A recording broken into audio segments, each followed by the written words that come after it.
Another type of application problem I want to do with vectors is a tension problem.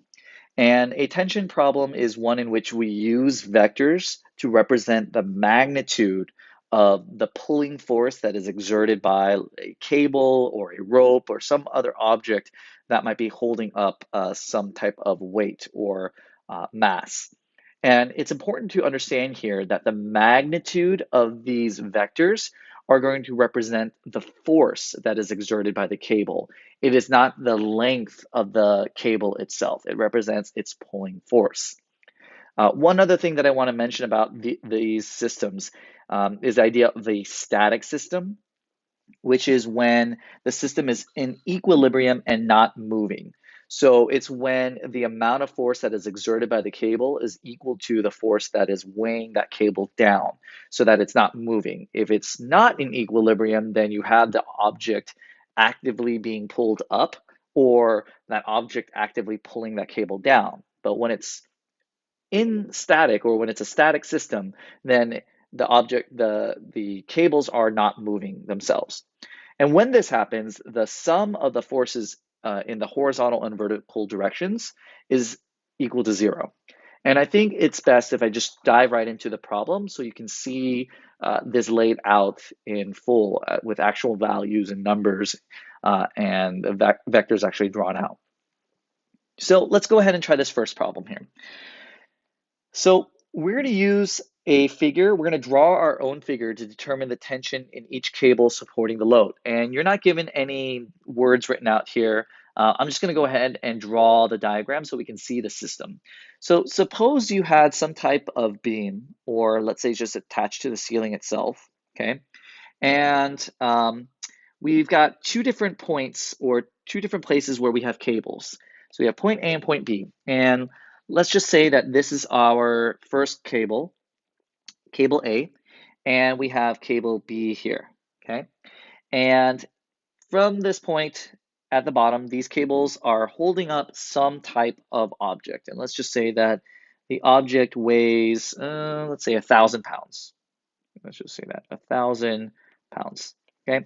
So we've got a cable and it's holding up an object that's 1,000 pounds. And if I were to draw a vertical up and kind of straight up from wherever the weight is, I could say that this distance here from point A to this point that's directly above the weight is 5 feet. Suppose this were 5 feet. And from point B, where the cable is attached to the ceiling or to the beam, this distance were 3 feet, okay?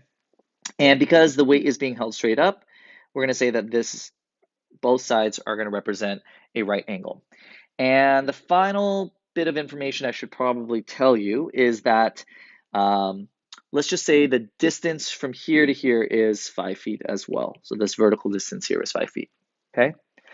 So we have right now, this is a system. These are with the physical cables. What you're seeing here are the actual cables A and B that are holding up this weight. This is not a vector diagram. To be clear, I've not drawn a vector diagram. I've just drawn a diagram that represents this system as I'm describing it.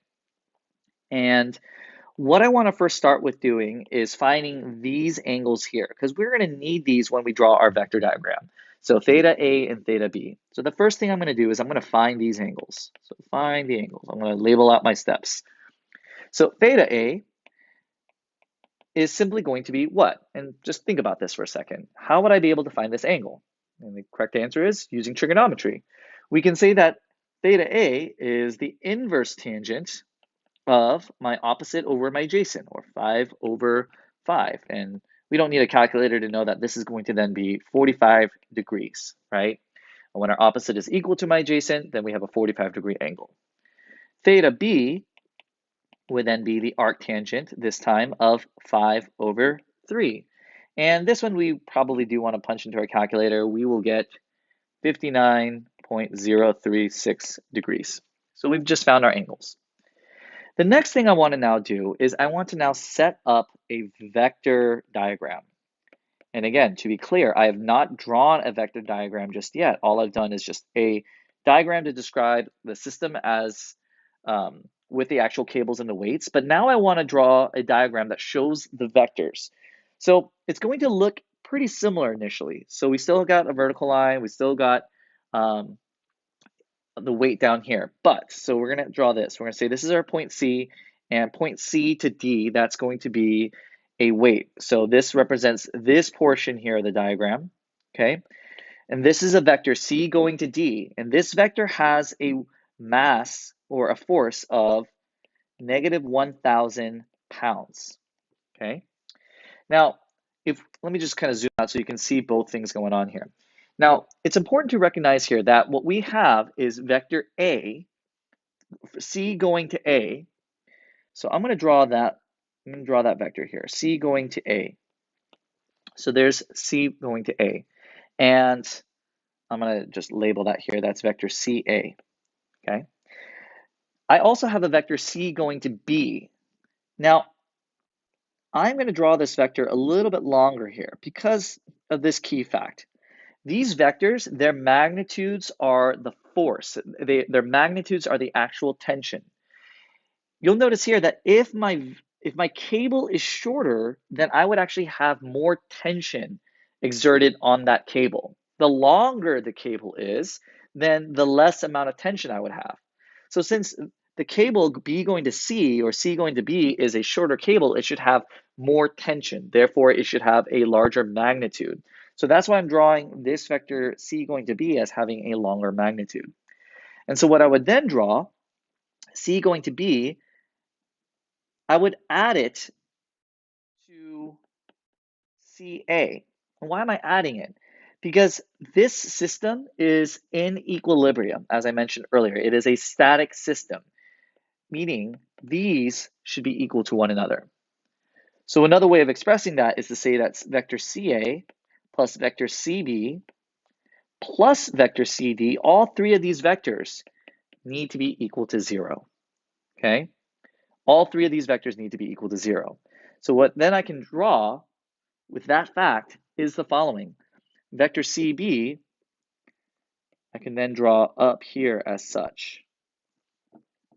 This is the same vector CB. And you know what? Instead of just calling these vector CB after a while, let's actually just go ahead and let's relabel these. Let's just say let TA represent the tension of vector CA, and let TB will represent the magnitude or the tension of CB, and we'll get to that in a second.